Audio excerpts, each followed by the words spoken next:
ஒரே ஒரு 5 லிட்டர் இதய மந்த்ரா கடல் எண்ணெய் பேக் ஒரு மாசம் முழுசுக்கும் அத்தனை சமையல் முடிச்சு விடலாம். இதய மந்த்ரா.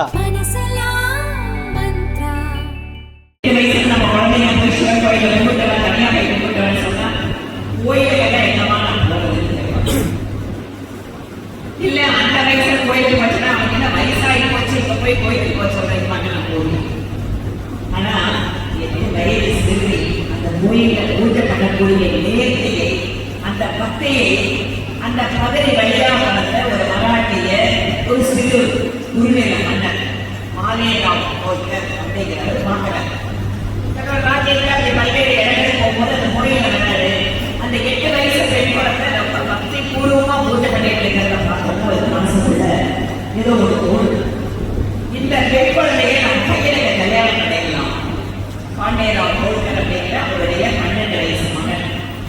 அப்பெல்லாம் சிறு வயது ரொம்ப சாதாரணமாக 8 வயசு 9 வயசு பசங்களுக்கு 12 வயசு.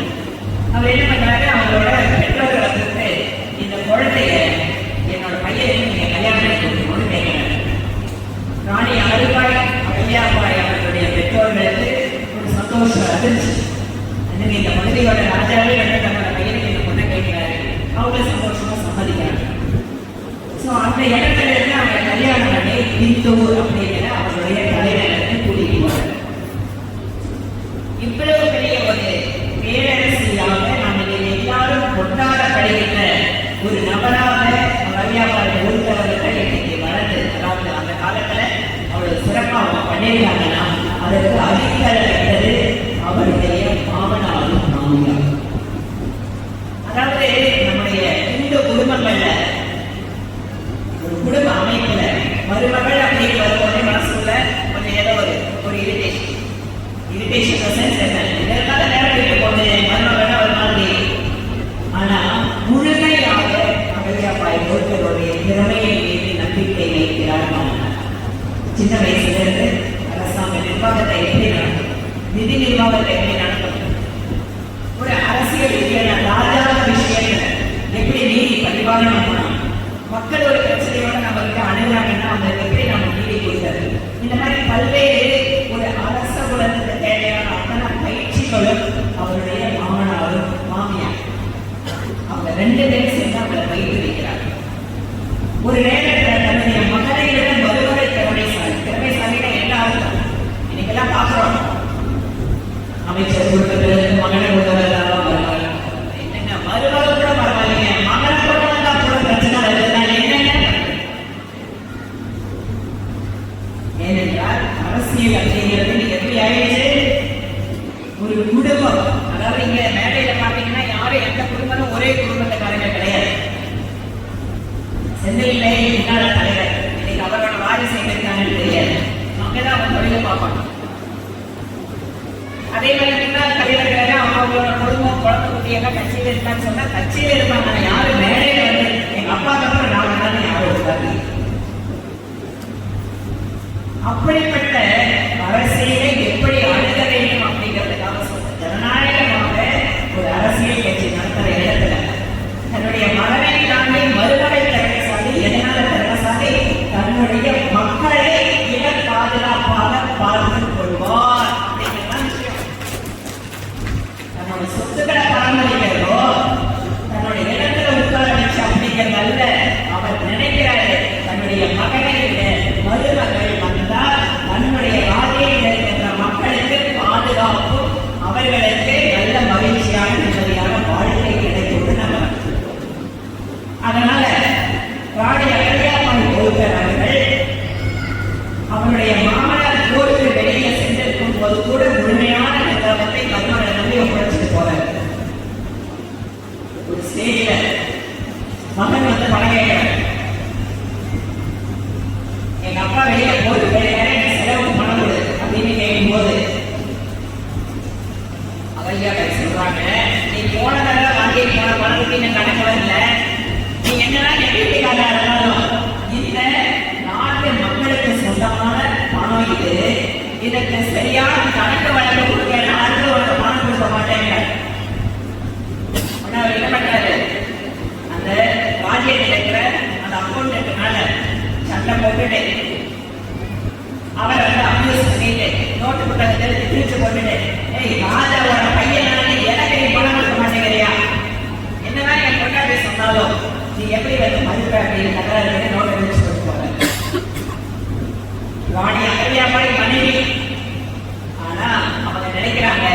இது இந்த நாட்டு மக்களோட பணம்.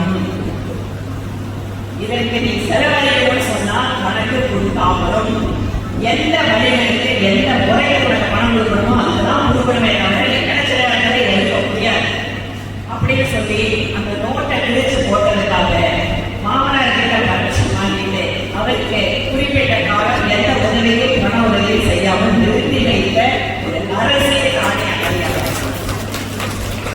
ஒவ்வொரு தெருவுக்கான காசுமாக திறந்து வச்சு ஒவ்வொரு பொங்கலுக்கும் இன்னைக்கு வந்து ஆந்திராதான் நகரம் கிடைக்கும். வழக்கத்துடைய நீ சம்பாதிச்சதுனால பணத்துடைய சாயந்தரம் கிடைக்கணும். ஆனா இந்த கடையெல்லாம் இந்த கடையெல்லாம் 3 கோடி சொன்ன அரசு சட்டப்பேரவையில் கேள்வி கேட்கலாம். நானே அப்படி சொல்லணும் அதை சொல்றோம்.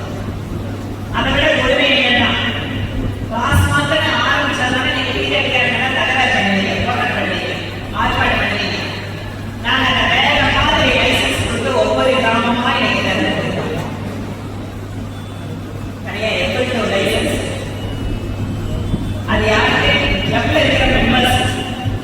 ஆனா திருப்பூர் மாவட்டத்துல அதிகமா சேல்ஸ் நடக்கிறது என்ன ஆச்சுன்னா இந்த கிளப் மெம்பர்ஷிப்ல கொண்டு போய் கிளப் பண்ணி வச்சிருக்காங்க. அரசாங்கத்திற்கு வர வேண்டிய வருவாயை ராசாங்கத்துல எடுக்கிறத இன்னொரு பக்கம் இல்லீகலா சட்டத்துக்கு புறமா கருப்பு பணத்தை உருவாக்க வேண்டிய இந்த மாதிரி லைசன்ஸ் கொடுத்து மக்களை கெடுத்துக் கொண்டிருப்பதை இருக்கக்கூடிய அரசு. ஆனா நாம் சொல்லணும், இந்த நாட்டில் அருமையாக நியாயமான முறையில் ஆட்சி செய்திருக்கின்றவர்கள் எல்லாம் நாம் கொண்டாடப்பட வேண்டியவர்கள் அப்படிங்கிற விஷயத்தை சொல்றதுக்கு தான் ராணி அகல்யாபாய் போது. அதற்கு பின்பாக அவர்களுடைய வாழ்க்கையை கணவர் ஒரு போருக்கு போறாரு, அவர் இறந்தார். கணவர் இறந்ததுக்கு அப்புறம் அந்த காலத்துல உடற்கட்டை ஏறுதல் சதி அது ரொம்ப காமனா இருக்கும். அது குறிப்பாக அரச குடும்பத்துல அது ரொம்ப காமன். அவங்க உடனே நானும் உடற்கட்டை ஏறணும் போறாங்க. மாமனார் தடுக்கிறார். இல்லம்மா உனக்கு ஒரு குழந்தைக்கு கையெழுக்கலாம். அது மட்டும் இல்லை, இந்த ராஜ்யத்தை காப்பாற்றி இந்த மக்களுக்கு நல்லது பண்ணணும்னா நீதியோடு மாமனாரே கேட்கிறார், நீ கட்டாயம் பண்ணக்கூடாது. அப்போ அதுக்கப்புறம் அவங்க சதி குறியை கைவிட்டு அவங்க தன்னோட குழந்தைக்கு ரீச்செண்டாக பாதுகாப்பு. அதுக்கப்புறம் தன்னுடைய மாமியார் இருக்கிறவங்க மாமனார் பொறுமை இருக்கிறார். நம்ம கொஞ்சம் அரசியல் விஷயத்தை புரிஞ்சுக்கணும்னா மத்திய பிரதேசம் நடுவில் இருக்கக்கூடிய இந்து இன்னைக்குதான் கோப்பா. அந்த காலத்துல இந்து தான் மிக முக்கியமான கலைஞர். மராட்டிய மன்னர் வீரசிவாஜிக்கு பின்பாக அவருடைய வாரிசுகளை தாண்டி அதற்கு பின்பாக பேஷ்வா அவருடைய கடற்கரையுடைய ஆட்சிகள் நடக்கின்ற போது பேஷ்வா பூனா அந்த நகரத்துல தலைமையில் அமைச்சார்.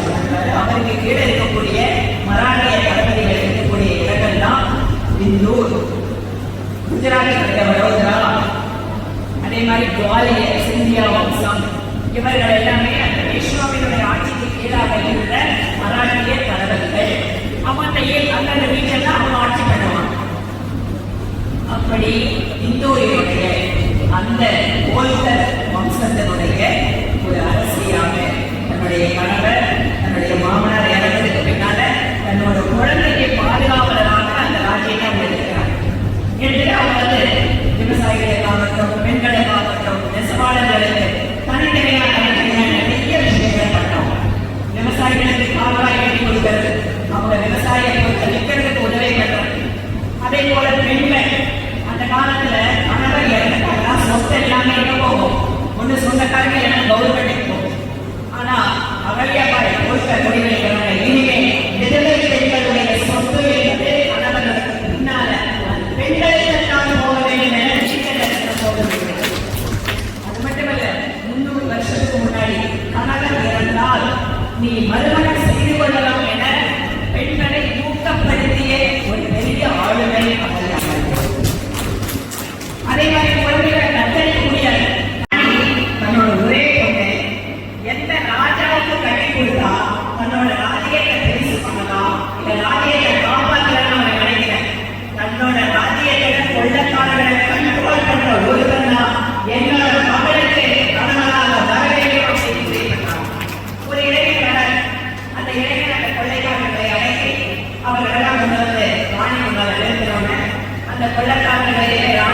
வாக்குறுதி எத்தனை முக்கியம் என அதற்கு ஒரு உயர்ந்த அங்கீகாரத்தை மரியாதையை கொடுத்தவர் அழைக்கப்பட்டார்.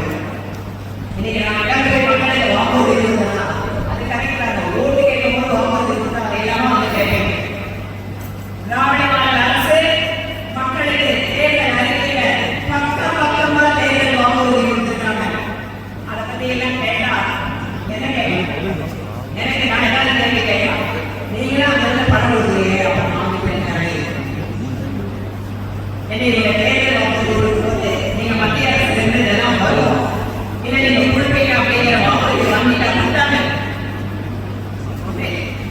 ஆனா கொடுக்கும்போது பக்கமா வாக்குறுதி கொடுத்திருக்கிறது இந்த திமுக அரசு. ஆனா கொடுத்த வாக்குறுதியை நிறைவேற்றி காட்டியவர் தன்னோட மகளோட திருமணம் அப்படின்னா கூட அமைய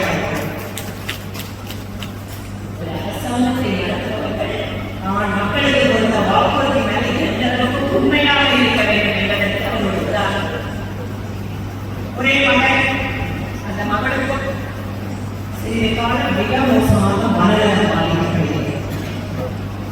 மனநலம் சரியில்லாத ஒரு மகள் கூட துணைக்கு ஆதரவாக யாருமே இல்லை. ஆனாலும் கூட அவர் எழுத சீர்திருத்த நடவடிக்கை அதே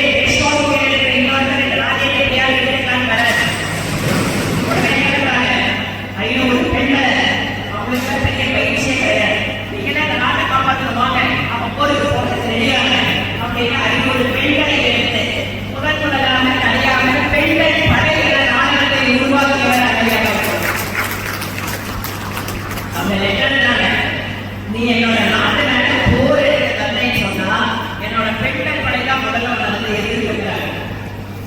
அப்படி இருக்கிறாங்க கொஞ்சம் என்னடா பெண்களோட போய் சண்டை போட்டாங்க அவமரியாதை.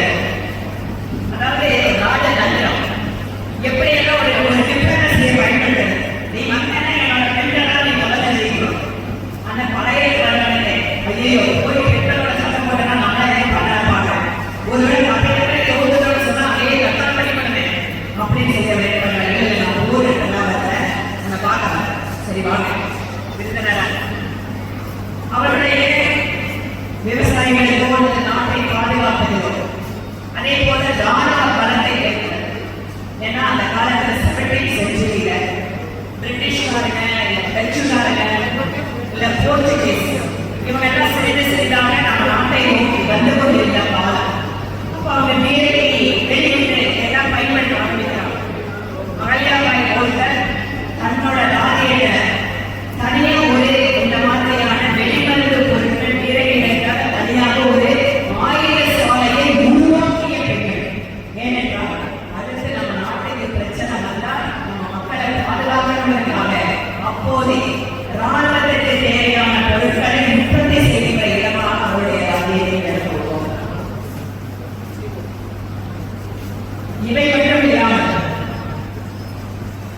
தன்னுடைய பகுதியில் இருக்கக்கூடிய ஒவ்வொருவருக்கும் என்ன வேண்டும், அவர்களுக்கு என்ன தேவைகள் இருக்கிறது ஒவ்வொரு நாளும் நேரடியாக அவங்க தன்னோட அரசரை வந்தோம். எந்த மக்கள் பிரச்சனையோ மக்கள் அந்தார்கள் அவர்களை பார்க்கலாம். சரியான நீதி வழங்கப்படும். ஏனென்றால் தர்மத்தை வழியாக நாம் ஆட்சி செய்ய வேண்டும் என தீவிரமாக நம்பியவர்கள் எதுவாக தர்மப்படி இருக்கா அவங்க வந்து நீதி இருக்கணும்னு நினைச்சது. சிறிது காலத்துக்கு பின்பாக தன்னுடைய மருமகன் இறந்திருக்கிறார்.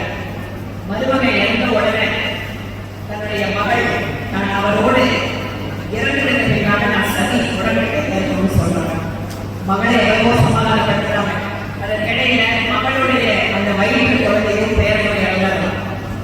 கணவர், மாமனார், மகன், பேரன், மருமகன் எல்லாரும் இறக்கிறாங்க. அப்போ மகள் நான் வந்து சதி நான் உடன்பட்ட ஏழையோடு சொல்லணும் அந்த மகளும் உடன்பட்டையே இருக்கிறார். குடும்பத்தில் தன்னோட தனிப்பட்ட உயர்வு என்பது அப்படி ஒரு மோசமான ஒரு மன வலிகளை ஒரு பக்கம் அனுபவித்துக் கொண்டே இன்னொரு புறம் நீதி